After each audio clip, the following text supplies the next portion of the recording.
सभी को नमस्कार। आज की इस वीडियो में हम एक इंडिया ही नहीं अकेली पूरे विश्व की एक बहुत गंभीर समस्या है कि गुटखा, तंबाकू, खैनी, सुपारी और बीड़ी, सिगरेट इन सब पीने के कारण लोगों का मुंह खुलना बंद हो जाता है और ये समस्या गंभीर होकर आगे घातक बीमारी का रूप ले लेती है। तो इस वीडियो बनाने का उद्देश्य मेरा सिर्फ ये है कि आप लोग इन सब चीज़ों से दूर रहें और वो बीमारी न होने दें। अब बीमारी है, इसका नाम है, इसको अपन बोलते हैं ओरल सब म्यूकस फाइब्रोसिस, OSMF। अब इसमें होता क्या है, तो सबसे जो घातककारी तत्व है इसमें वो है आपका बीटल नट और अरेका नट। सुपारी मेन है, सुपारी खाने से बहुत ज़्यादा होता है और बाकी इसके एग्रीवेटेड फैक्टर्स हैं के कारण ही हो सकता है।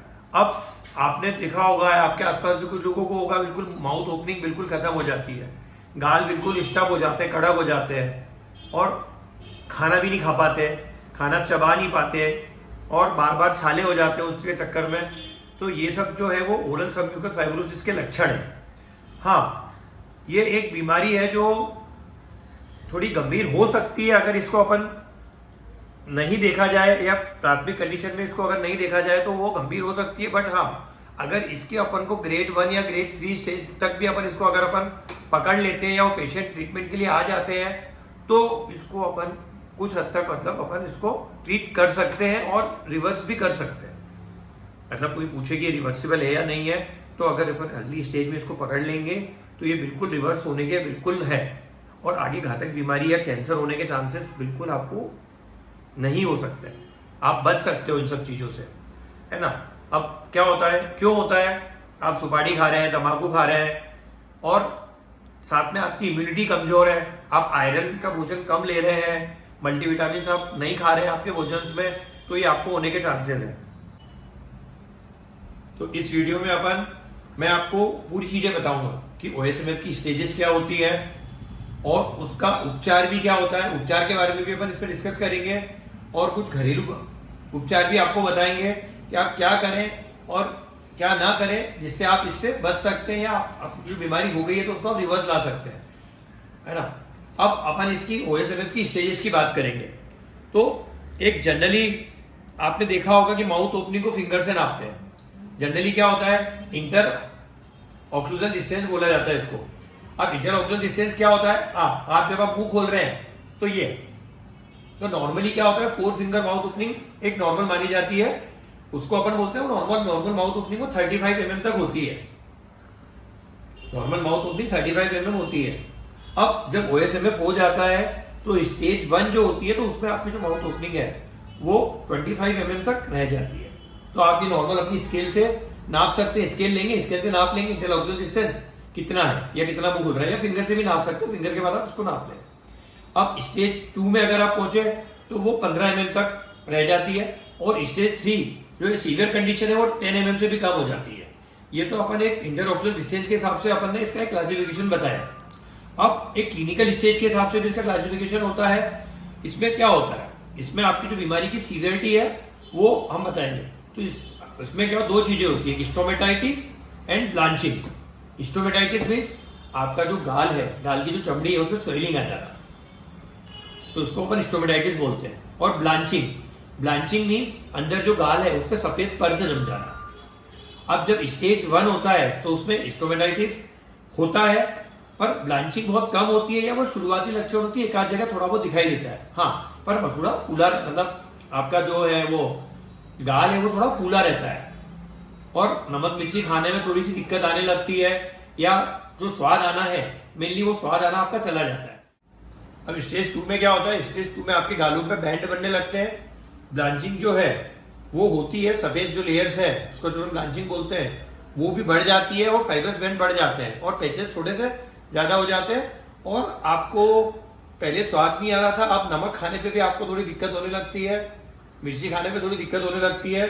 अब जो है वो स्टेज 3 में बैंड की संख्या है, जो पैचेस की संख्या है वो बहुत सारी हो जाती है और माउथ ओपनिंग अच्छी खासी रिड्यूस हो जाती है ना। और स्टेज 1 और स्टेज 2 के जो बैंड हैं वो आप जब खुरसते हो तो वो सफ़ेद बैंड थोड़े से निकल जाते हैं, बट स्टेज 3 में आने के बाद वो सफ़ेद बेल्ट नहीं निकलते, और स्टेज 4 तो सीवियर प्रॉब्लम है, और उसके बारे में तो अपन क्या बात करें, क्योंकि वो तो फिर आपको प्री कैंसर कंडीशन चालू हो गया और वो कैंसर की स्टेज में कन्वर्ट होने वाली होती है स्टेज 4, है ना। अब अपन बात करेंगे कि इसका इलाज करवाने पे, हाँ, इसमें सबसे पहला जो चीज़ है कि आप जो भी गुटखा, तंबाकू, खैनी, बीड़ी, सिगरेट जो भी पी रहे हैं वो आपको छोड़ना पड़ेगा। सबसे पहला इलाज इसका यही है। आप ये सब छोड़ेंगे तो आपका ट्रीटमेंट पॉसिबल है। हाँ, कभी कभी अपन गुटखा छोड़ते हैं, तंबाकू छोड़ते हैं, तो इसके लिए आपको मनोचिकित्सक की भी सलाह लेनी पड़ सकती है या मनोचिकित्सक को दिखाना पड़ सकता है, तो आप दिखाइए। क्योंकि मैंने बहुत सारे पेशेंट ऐसे देखे हैं जिन्होंने गुटखा छोड़ दिया और उनकी मनोस्थिति ऐसी हो गई तो उनको मनोचिकित्सक को दिखाना पड़ा। क्योंकि अगर आप मनोचिकित्सक के पास वो नहीं जाते हैं कुछ पेशेंट, तो वो कुछ दिनों छोड़ने के बाद वो और ज़्यादा गुटखे का कंजम्पशन करने लगते हैं, तो बीमारी और ज़्यादा तेज गति से बढ़ती है।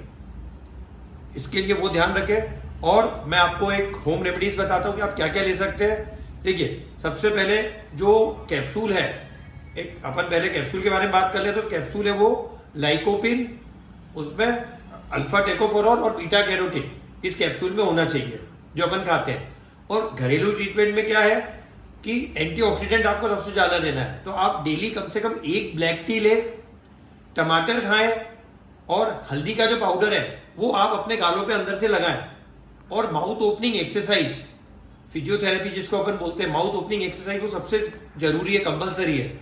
उसके लिए आप क्या कर सकते हैं, अपना एक थंब लेके ऊपर के उस पर लगा के और एक उंगली से नीचे के उस पर लगा के अपन को ऐसे मुंह खोलना है, और आइसक्रीम स्टिक्स लेके आइसक्रीम स्टिक्स को आपको लगाना है।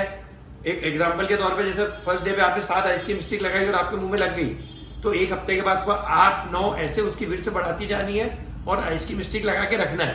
तो ये जैक की तरह काम करता है, और वो है। और एक और एक्सरसाइज होती है बलून फुलाने की, वो आपको फुलाना है जिससे आपके बेंच कम होंगे और ठीक हो गए, है ना। तो जो OSMF है उससे डरना नहीं है। अगर आप उससे डरेंगे, डॉक्टर के पास नहीं जाएंगे, इलाज नहीं कराएंगे, तो डेफिनेटली वो बीमारी बढ़ेगी। और अगर इसको अपन अर्ली स्टेज में पकड़ लेंगे तो बिल्कुल रिवर्सिबल कर सकते हैं, क्योंकि प्री कैंसर कंडीशन ही है। बट फिर भी सेकेंड स्टेज तक, थर्ड स्टेज और फोर्थ स्टेज के बाद तो उसको अपन बचाना मुश्किल हो जाता है। फिर आगे सर्जरीज होती है और बहुत सारी चीज़ें होती है, बट इसका ध्यान रखें। ठीक है।